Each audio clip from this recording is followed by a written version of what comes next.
Delhi assembly ఎన్నికల్లో వరుసగా 3 సార్లు అరవింద్ కేజ్రీవాల్ నాయకత్వంలోని ఆమ్ ఆద్మీ పార్టీ చేతిలో ఓడిన బీజేపీ ఈసారి ఎలాగైనా కేజ్రీవాల్ను ఓడగొట్టి ఢిల్లీలో కూడా తమ ప్రభుత్వాన్ని ఏర్పాటు చేసేందుకు కసరత్తులు చేస్తుంది. గత 2 సార్లు ఢిల్లీ పార్లమెంట్ ఎన్నికల్లో విజయడంగా మోగిస్తున్నా అసెంబ్లీ ఎన్నికల్లో మాత్రం బీజేపీకి డిపాజిట్లు కూడా దక్కడం లేదు. ఇప్పుడు కేజ్రీవాల్పై ఉన్న ఎంతో కొంత వ్యతిరేకతను పూర్తిగా ఢిల్లీ ప్రజల్లో ప్రభావితం అయ్యేట్టు చేయాలి. అలాగే మిగతా రాష్ట్రాల్లో బీజేపీ పార్టీని అధికారంలోకి తీసుకురావడానికి ఉపయోగపడిన స్ట్రాటజీస్ ఢిల్లీ ఎన్నికల్లో ఇంప్లిమెంట్ చేసే దిశగా బీజేపీ అధినాయకత్వం సిద్ధమైంది. ఇందులోనే భాగంగా బీజేపీ జాతీయ అధ్యక్షుడు జేపీ నడ్డా సంకల్ప పాత్ర పేరుతో ఢిల్లీ అసెంబ్లీ ఎన్నికల మేనిఫెస్టోను విడుదల చేశాడు.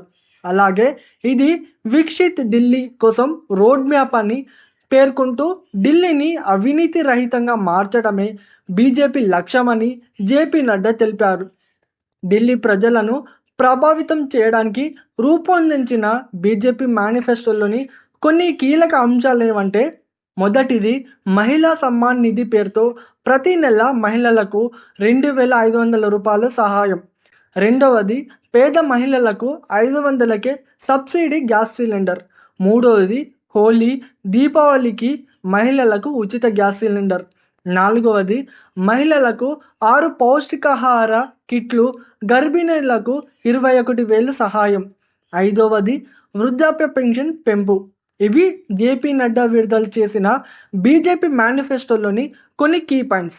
ఇక 2014లో 500 వాగ్దానాలు ఇస్తే 499 వాగ్దానాలను అమలు చేశాం.